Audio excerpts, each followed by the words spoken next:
Right, so winners and losers. My loser this week is Travis Scott. Did you hear about Travis Scott? I don't think so. How he cancelled his show like 3 days before. No, that's In a bit like of a a dick big- move, though. And I think it was not in America, so it's in a place where people can't really Like, see him often. see him too often. Yeah. Yeah. Let me see if I can find out exactly where it was. But he was replaced with Gucci Mane and Future, which for a lot of people may see that as a win. I think I would see that as a loss. Yeah, some people like Gucci Mane. I mean, some people like Travis Scott. Yeah, so it was Abu Dhabi.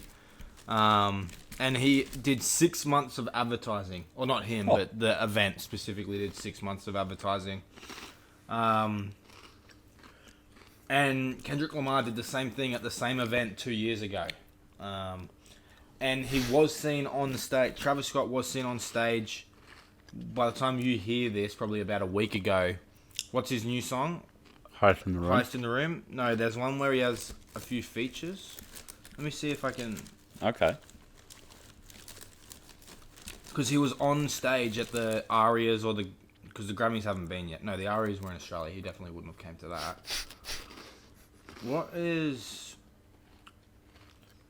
There's a song where he has a few people on the feature. Oh, I think it was with Post Malone and Ozzy Osbourne. That song. I think he was performing that somewhere on stage. Okay. But there's rumors that he may be having knee surgery. Because he did hurt his knee, apparently, on stage or something. So, yeah, sucks if you went to that. And there was no refunds.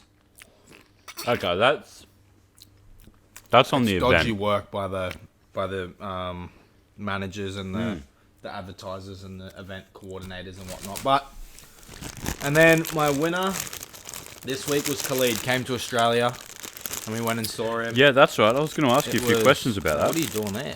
I've seen this thing where you can make a bowl with the chip packet, but it doesn't really seem to be working. I think you're meant to open it all the way down, aren't you? Or like down the side. Yeah. Oh, I don't really want to risk that. That is risky. That's risky I've behavior. opened it up a little bit. Looks like an egg, like a plant, sort of. I think you've got to sort of keep ripping it as you go down. There you go. There you go. Look at that creation. Oh, half bad. But yeah, Khalid was awesome. Like, I'm not the biggest Khalid fan, but he came out and just gave a hell of a show. So, congrats to him. Played all these big bangers from the past. Like, he just released an album. Well, not recently, but he has a album from this year. But he played all the big ones from before and played Location. some. So, yeah, Oh, Location. Got some spillage. Yeah, Location and East Side and stuff like that. So, shout outs to him. But he came out and said that he's never been to Brisbane before when he has. So, I don't know. He must have been cooked or something. I don't know what happened, but yeah. He's definitely been to Brisbane before. Yeah, Jazz has seen him before. Yeah, and he said he hadn't. Maybe he meant that arena, because he hasn't been to that arena before, so. He's cooked. That's my winners and losers this week. But let's get right into the news, because we have some others to talk about. What do you have for news this week? I don't have anything. You don't have anything? I'll be Alright. honest. Let me get some news up then. Did you see what... Well, obviously you didn't, but...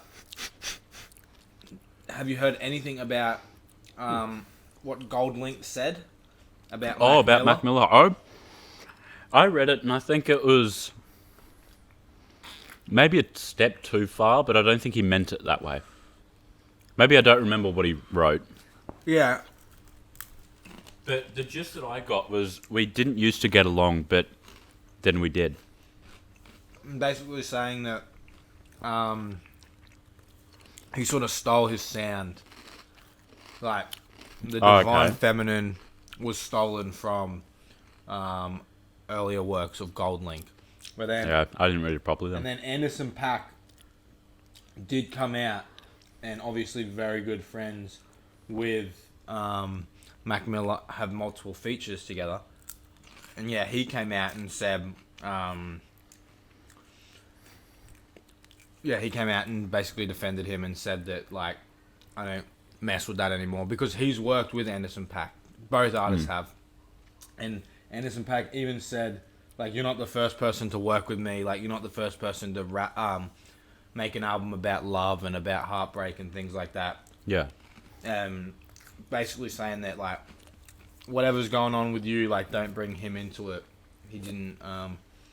He doesn't need to be brought into it. Like, you had your time to say it when he was alive to him and things like that. And how Mac brought him on tour, like brought Goldlink on tour and like introduced fans to him and things like that. So yeah, and then that was basically it really.